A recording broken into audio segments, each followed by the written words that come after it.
తమిళోళ్ళు మన సినిమా చూడకపోయినా తెలుగు వాళ్ళు మాత్రం ఏ సినిమా అయినా ఆదరిస్తారు. తమిళ్, మలయాళం, కన్నడ, హిందీ ఏ సినిమా అయినా.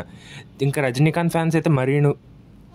ఎన్నాడా ఎన్నా ఆంధ్ర ఎన్నద్దా, తమిళనాడు ఎన్నద్దా, రజనీకాంత్ నమ్మ తలైవర్.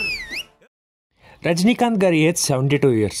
ఈ ఏజ్లో కూడా అతని స్టైలిష్ వాగి ఏమాత్రం తగ్గలేదు. ఇప్పటివరకు ఇండియాలో ఈ ఏజ్ వరకు ఎవరైతే హీరోలు అయితే యాక్ట్ చేయలేదు, కానీ లాస్ట్ 10 yearsలో ఆయనకి మేజర్గా మంచి ఎలివేషన్స్ ఇచ్చే, ఇంకా అతని స్టైల్ అండ్ స్వాగ్ బాగా చూపించిన సినిమాస్ అయితే రెండే.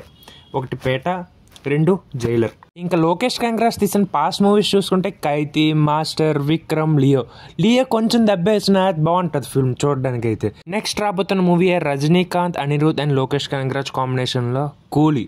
ఈ మూవీ అనౌన్స్ చేసినప్పటి నుంచి నేనైతే తెగ వెయిట్ చేస్తాను ఈ మూవీ కోసం. నిజంగా అనిరుద్ బ్యాక్గ్రౌండ్ స్కోర్ కోసం అయితే మరిన్ని, ఎందుకంటే అనిరుద్ రజనీకాంత్కి ఇచ్చే బ్యాక్గ్రౌండ్ స్కోర్ ఎలా ఉంటుందో అందరికీ తెలుసు. ఇక కూలీ మూవీ కాస్ట్ గురించి చూసుకుంటే ప్రతి లాంగ్వేజ్ నుంచి ఒక్కొక్క యాక్టర్ని అయితే తీసుకున్నారు, మేజర్ యాక్టర్ని. లైక్ తెలుగు నుంచి నాగార్జున గారు, అండ్ మలయాళం నుంచి ఎవరే యాక్టర్, నాకు మా తెలుగు టీచర్లు ఉన్నారు ఆయన కానీ కాదులే. ఇంకా కన్నడ నుంచి మన ఉపేంద్ర గారు, హిందీ నుంచి ఆమిర్ ఖాన్. మొన్న వచ్చిన కూలీ పవర్ హౌస్ వీడియోలో అయితే అందరు యాక్టర్స్ ఉన్నారు ఎక్సెప్ట్ ఆమిర్ ఖాన్. కానీ ఆ పవర్ హౌస్ వీడియోలో నాకైతే ఒక పోర్షన్ అనిపించింది. ఏంటంటే నాగార్జున ప్లేస్లో రజనీకాంత్ పెడతాం, రజనీకాంత్ ప్లేస్లో నాగార్జున పెడతాం, అప్పుడు వచ్చిన ఎలివేషన్ ఉంటుంది కూలీ పవర్ హౌసే. ఈ మూవీలో విలన్గా మన నాగార్జున గారు అయితే యాక్ట్ చేస్తున్నారు. అతని ఒక లుక్ చూస్తే ఇప్పటివరకు ఎవరు అంత స్టైలిష్గా చూపెట్టలేదు నాగార్జున గారిని. అది కూడా విలన్ రోల్లో అతనైతే చించేస్తారనిపిస్తుంది నాకైతే.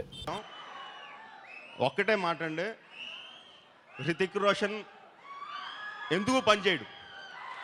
ఈ మూవీ రైట్స్ అయితే మనకి 44 crores అమ్మారు ఆంధ్రప్రదేశ్లో. అంటే ఇది 100 crores కలెక్ట్ చేయాలి బ్రేక్ ఈవెన్ అవ్వాలంటే. 100 crores కలెక్ట్ చేయడం అంత ఈజీ పని అయితే కాదు. Last time Jailer 72 crores collect చేసింది అనుకుంటాను. అండ్ తమిళ వాళ్ళకి ఇప్పటివరకు ఒక 1000 crore ఫిల్మ్ కూడా లేదు.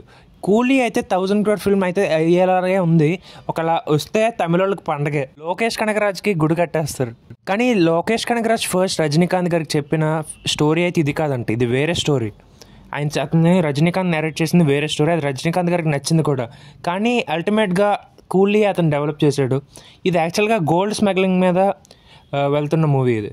యాక్చువల్గా రజనీకాంత్కి జైలర్ మూవీ రిలీజ్ అవ్వకపోయిన ముందే ఇతను స్టోరీ చెప్పారంట. కానీ జైలర్ మూవీ తర్వాత రజనీకాంత్ చాలా హైప్ పెరిగింది, ఇంకా అతని ఎలివేషన్స్కి చాలా ఇంపాక్ట్ వచ్చింది కాబట్టి అతను కూలీ స్టోరీతో వెళ్దాం అనుకున్నాడంట.